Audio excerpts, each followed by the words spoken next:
Unfortunately, its true purpose is something much more entertainers and celebrities, by virtually every metric imaginable, monkeys, this planet is in very good health.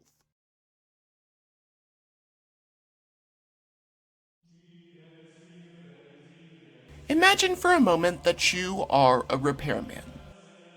You get a call from a client that asks you to come out to do a job, but when you get there, your competitor is already working on the job. The client responds that he gave you both the job, but your competitor just got there first. Now you have to recover the cost of a wasted trip without income. It may sound far-fetched, but that is what truckers are dealing with today. Without bothering you with all of the details, multiple truckers will be assigned the same load, and whoever gets there first gets the job. It is downright criminal in my opinion, and if you combine this with the price gouging on commissions, it is anyone's worst nightmare. We all saw how empty the shelves were under socialism light. Imagine a world without truckers. President Trump and Bill Barr have thrown their support behind truckers who are having to work even harder during this pandemic.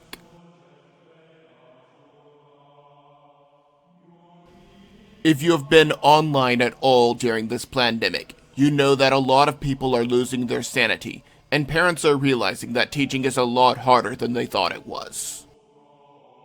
What is not reported is the large amount of depression and possible suicide that is happening. Nobel Prize winner Michael Levitt postulates that because things like suicide will increase during this, the quarantine may have cost more lives than it saved. Then again, it is the flu. This is without mentioning the families that are stuck at home with alcoholics, as well as abusive spouses and/or parents.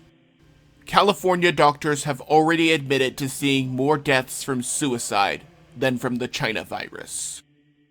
With so many people saying that we may have a second wave, we have to stand up. Fortunately, President Trump is standing with us. He stated that he refuses to close the economy during the second wave. He further stated in a tweet that schools need to open as soon as possible. If one student has the flu, you do not shut down the district, let alone every school in the country. You just send the kid home until he feels better. Also, Trump wants churches to open rather than being closed, and Democrats cannot let that happen.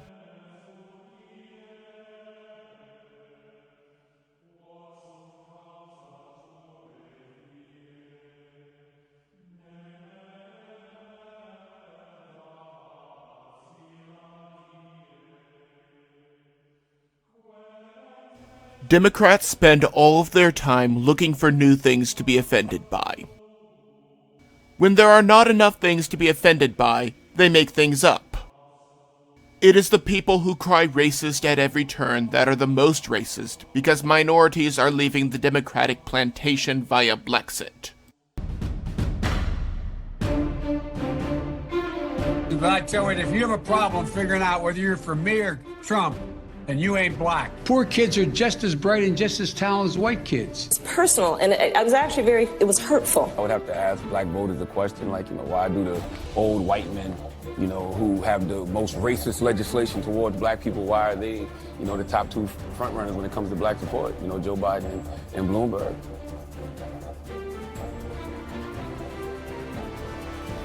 How do you feel about President Trump?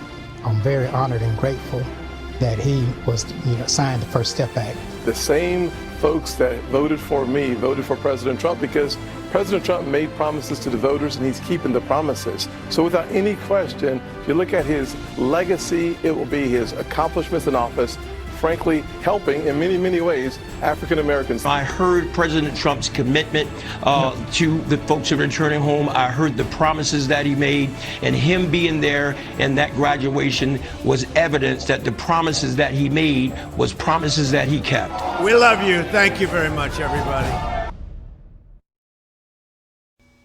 The tolerant left keeps hitting new lows every day. There are real racist incidents that occur every day, but the reporting is one-sided. Monday was Memorial Day, a day that we set aside to remember those soldiers who have died in service to our country. One of my good friends served, as did my paternal grandfather. They both came back, but so many more did not. There are a lot of people saying some very different things on this, and I have what may be a very unpopular thing to say right now. Bring our boys home. We were lied to about the goals and the mission going in, and we have only made the situation worse. How many more flag-draped coffins are we going to send back before we realize that it is not worth it? I am sure that virtually everyone listening is familiar with the Hippocratic Oath. A variation of the following phrase appears in many iterations. I will abstain from all intentional wrongdoing and harm. In the world of socialized medicine, where even children are denied treatment, a woman is forced to wear an abortion-inducing device, and where organs are harvested from the non-consenting dead. Yes, now British doctors are assuming that dead patients have consented to having their organs removed. It is a scary thought, but it is very real and entirely legal. At this point, nothing should be surprising. If you consent to having your organs removed upon death, your heart may very well be removed while it is still beating. These so-called brain-dead people may very well still be alive, but the organs are taken anyway. This is what happens when the government controls what rights you have rather than protecting the ones you do have. Forced medication, even in America, is nothing new. Despite conscientious objectors, mandatory vaccinations still take place. However, to this day, vaccines are made from the remains of aborted children. In other words, a child is murdered, and then the corpse is used to make medicine. If there is a vaccine for the China virus, it will undoubtedly contain the remains of these children. It is no secret that the government is collecting large amounts of data on people in the name of national security. Senator Ron Wyden is a Democrat that is trying to strip the ability of law enforcement agencies to obtain your browser history without warrant. The amendment failed in the Senate, and so it is up to Speaker Pelosi to ensure that it comes up in the House version. This is someone who has spent the better part of 3 years telling us that Trump is a fascist that will destroy the foundation of our democracy. If that were true, she would be supporting this amendment, but she realizes that she has too much to gain from keeping this power in the hands of the federal government. This all goes back to Flynn and Obamagate, and President Trump has openly admitted that all of this is the best way to defeat the deep state. Press Secretary McKinney asked the press corps to investigate many crimes in regards to Obamagate. Number 1, why did the Obama administration use opposition research funded by a political organization and filled with foreign dirt to surveil members of the Trump campaign? Number 2, why was Lieutenant General Michael Flynn unmasked? Not by the intel community entirely, but by Obama's chief of staff, by the former Vice President Joe Biden, by Susan Rice, by the Treasury Secretary. I mean, this is extraordinary. And, if it were political appointees in the Trump administration, I can guarantee you I'd have questions in my inbox right now, but apparently Obama's spokesperson does not. Why was Flynn's identity leaked? In a criminal act. It is a criminal act to leak the identity of Michael Flynn to the press, but it happened. Where are the questions to Obama's spokesperson? Because my team would be running around this building should this have happened under the Trump administration. Why did the DOJ, Sally Yates, learn about the unmasking from President Obama? So much for going by the book. As Susan Rice said 3 times, thou doth protest too much, Susan Rice. And then finally, question number 5. Why did James Clapper, John Brennan, Samantha Power, and Susan Rice privately admit under oath they had no evidence of collusion while saying the opposite publicly. It's a long weekend. But as of this recording, they have investigated none. The social media companies routinely bury content that their leadership disagrees with.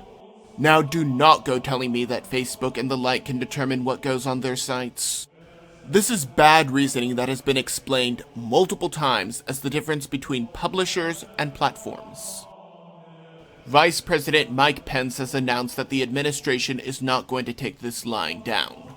President Trump is taking action against the social media bias via executive order. There will be consequences if these platforms continue to act as publishers. Can the Democrats win an election with a fair exchange of ideas? Whether our rights are taken by the government or by our fellow citizens, we cannot stop fighting. The China virus has all but crippled economies around the world, and that may be just an added benefit to the party. By the use of drones and welding doors shut, the Chinese government ensured that no one would be on the street. This got rid of all of the Hong Kong protesters. There's a lesson here that we should have learned from Orwell. If you let things get this bad before you fight back, you might never get them back. Taiwan has vowed to help Hong Kong protesters as they return to the streets in any way possible. But we must learn from the lessons of Hong Kong. If there is a second wave of this virus, do not doubt that they will not let a good tragedy go to waste. Even Governor Cuomo is admitting that he cannot trust the models because they have been wrong each and every time. The problem is the models have been treating this like the Black Plague, when it is just the flu. The latest from the CDC claims that the estimates from WHO may be quite skewed.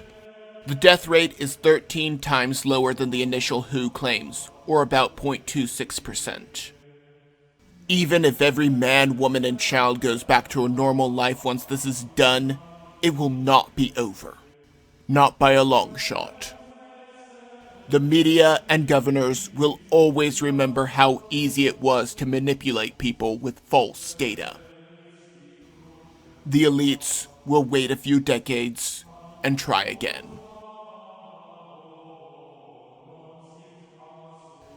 Short answer? Not in any way, shape, or form.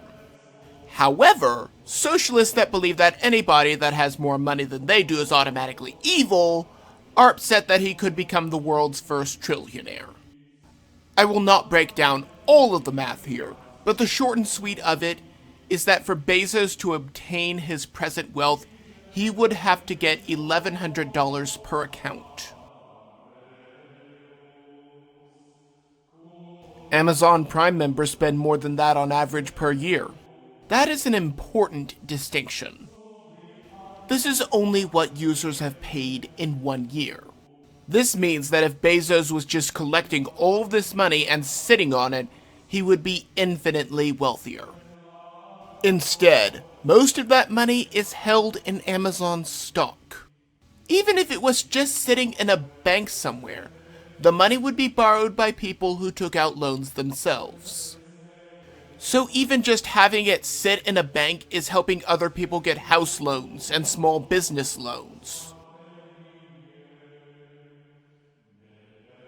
Even if we could get all of his money in present day into one lump sum, we could fund the federal government for a little over 2 weeks. If he was a trillionaire, he could fund the entire government for a little over 3 months. The problem is not with people like Bezos. The problem is that the federal government has to tighten its belt. These are the numbers. These are the facts. I do not care how much money he has as long as he did not steal any. Then I have a problem. However, just like any business, people willingly give Bezos the money. Nancy Pelosi is trying to use the plandemic to her advantage. She tried to allow Vote-by-Proxy.